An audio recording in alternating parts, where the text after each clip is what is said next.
So you've just had your dream collapse. And now you're sitting in a place of identity loss, no longer knowing who you are and where you should be going. And you're confused, frustrated, nihilistic, maybe a little bitter, resentful about the circumstance. And today I want to share with you some of that in hopes that can change the direction, change the interpretation of this moment, and to maximize it as best we can. If you're a new viewer, welcome. And if you're a returning viewer, welcome back. If you guys also want to be a part of my community in a deeper way, click that button below, sign up to my monthly newsletter, and I'll send you my 3-step identity rebuilding guide as a thank you for being part of it. When it comes to dreams and when it comes to identity, oftentimes we have an approach that can lead us in a direction of putting in time, putting in a lot of effort, and then months and years can go by realizing, what is it? Why are we doing what we're doing? I don't feel like this is me. I don't even know why I'm pursuing this particular goal or this direction or job, career, business. And those feelings are absolutely natural. They're normal. And one thing I want to mention to you is if you're currently in that position right now where you have identity loss, dream collapsed, allow yourself to be in this place of nobody. Allow yourself to be a nobody. It's okay. Abandon the titles that you are given, maybe. Maybe sometimes you were given a title that you have to be the smart one, the creative one, the fun one. And maybe that's who you are, but maybe a lot of it is imported. And you're feeling this confusion, and that's totally okay. Allow yourself to be a nobody. Don't attach yourself to anything. Let go of visions, let go of goals, just for a short period of time. Because as I often say, it's only when you put it down, metaphorically speaking, it's only when you put it down, do you realize then if this is really what you want to pick back up after a break, after some time to digest and reflect.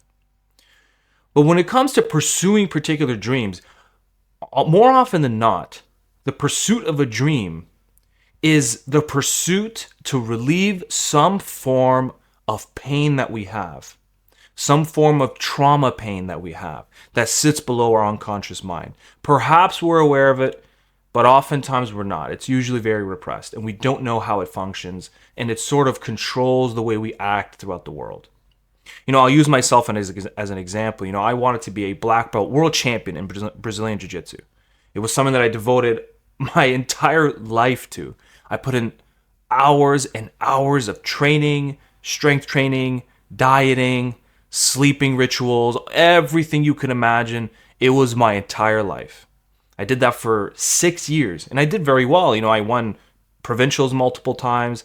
I've won third place at the World Championships with Team Canada and racked up about a total of maybe 40 medals altogether. And so I was proud of myself, but at the same time, as I was pursuing that vision, something within me was not on board. And I couldn't really understand what was going on until one day I woke up and I said, I don't want to do this anymore. I don't want to pursue this goal anymore. And that was the most devastating day of my life, because it was everything that I have sacrificed for that all of a sudden washed away. And it was upon reflecting and throughout the next couple of years of my identity loss where I had to rebuild myself and formulate my rule of 3 as a way to rebuild purpose, rediscover who you are, and move towards ego-soul integration.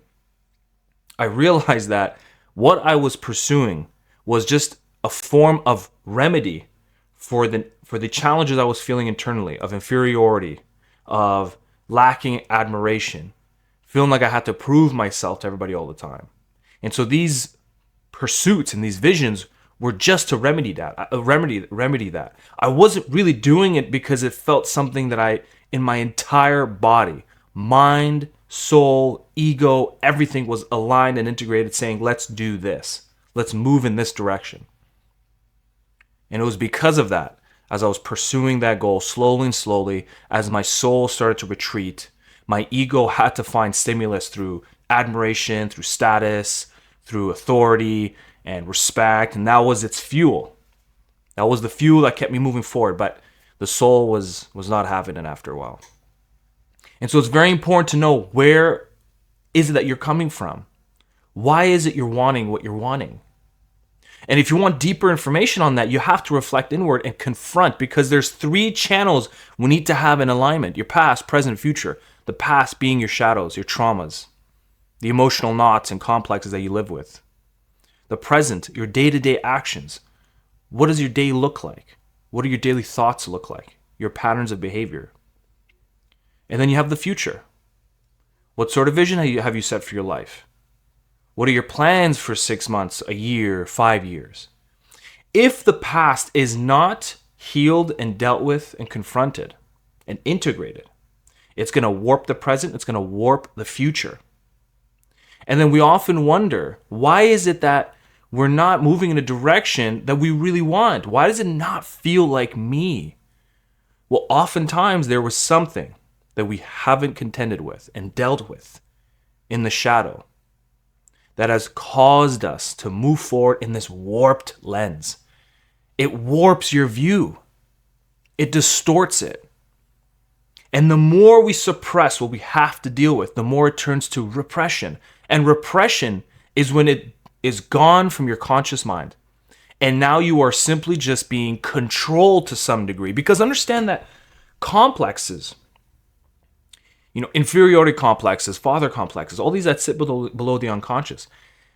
If we suppress them, and maybe we suppress them for a reason, maybe it was for survival, maybe we had to do it, which is perfectly fine. But at some point, if we do not wrestle with them, bring them forward into the conscious, let go, integrate, and reinterpret the story, if we don't do that, then it's going to have a personality of its own. It's going to dictate for you. And you'll find it very difficult to change direction. You'll find it very difficult to form new habits. Maybe that's why you've been having a hard time with particular strategies to rebuild your life and move things forward. There were things at a deeper level that we had to detangle. Remove those emotional knots. Or I shouldn't say remove them, but just understand them and integrate them and soften them. Soften their power over you. If this resonated, I would absolutely love for you to join my community and be a part of it. So if you click that button below, head over to my website, sign up to my monthly newsletter, where we talk about rebuilding purpose back into your life, rediscovering who you truly are, and then moving towards an ego soul integrated lifestyle using my rule of 3. And as a thank you, I want to send you my 3-step identity rebuilding guide. Again, as a thank you for being part. This is something I wish I had when I went through my period of identity loss. And it brings me great pleasure to hand it over to you. So thank you very much. I'll see you in the next video.